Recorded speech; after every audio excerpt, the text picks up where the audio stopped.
Guys, another shop day, BCGBODY. I'm really with it right now because I'm wearing a matching Nike Tech fleece and I'm up. So we're here. I really want these quarter glasses clean. So I'm doing it myself because I am a very OCD individual and I have customers that want to buy this. So what I'm going to do is I've already stripped the butyl tape off this one. This one's still covered in butyl, as you can see. So I'm gonna hit this one with lacquer thinner and the razor blade, and then this one I'm gonna hit with lacquer thinner and see if I can do it section by section to get it clean. I have some other trim and stuff I want to get clean, but I got these pretty much sold, so they gotta look great. So don't mind my dashing good looks today. I am definitely on a no makeup, coverall, shop kind of day. So let's get to work. So for those of you that don't know what butyl tape is, I'm just gonna explain it to you. This black sealant, which is all over my gloves, actually seals the window into the car before there ever was a seal. So, and a lot of cars won't even have a windshield seal. Well, they would use butyl tape, especially in the 60s and 70s, the 80s, and actually this is 78. So 78, they would literally just butyl tape them into the car. And that is why I'm having such a great time getting them clean. Now, this is gonna be a step-by-step process, so I'll do this on a time lapse for you, but to be honest, they are quite beautifully, and I really wanna get them A1. So let me show you the before and after of this one. So this was the bin that I was using to scrape the butyl tape off the first one. I'm gonna have to do the second one the same way. This is the second one. As you can see, I hit it with the wax and grease remover to let it sit for a bit so it'd be easier to scrape it off without etching the glass.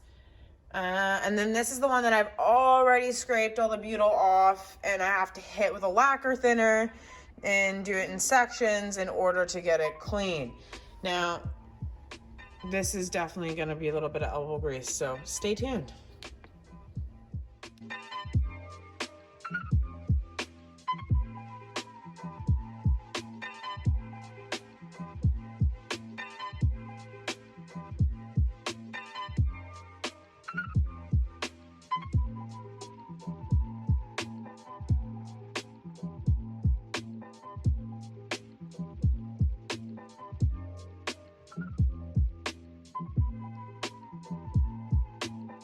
All right, so that didn't go as planned. I used absolutely every last drop of lacquer thinner that I absolutely had.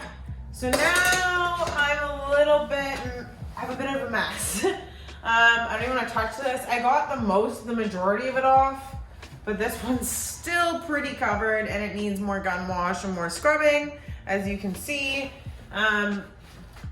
Yeah, all those edges, there's really nothing else I can do. I mean, I kind of messed up. It wouldn't have been as messy. I made a huge mess. It wouldn't have been as messy if I would have not soaked it in the freaking wax and grease remover. But I thought that was a brilliant idea because I thought the butyl tape would come off easier. You know, that was not the case.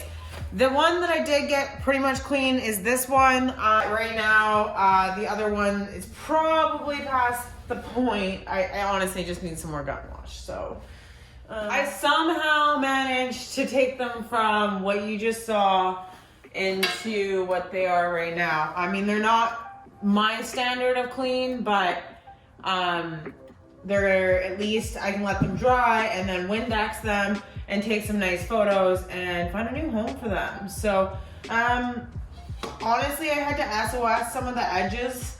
But I wasn't too worried about that, only because this is it sits in a channel, right? So the edges you're not gonna see if I did scratch it, and I did Google it and it said SOS was safe on glass, which was very surprising. But yeah, so you saw what it looked like before, and now I got a couple black spots here and there I gotta get off, and of course this paint marker, but it was more the butyl tape I was really fighting with because it was so on there. I had a hell of a time getting it off.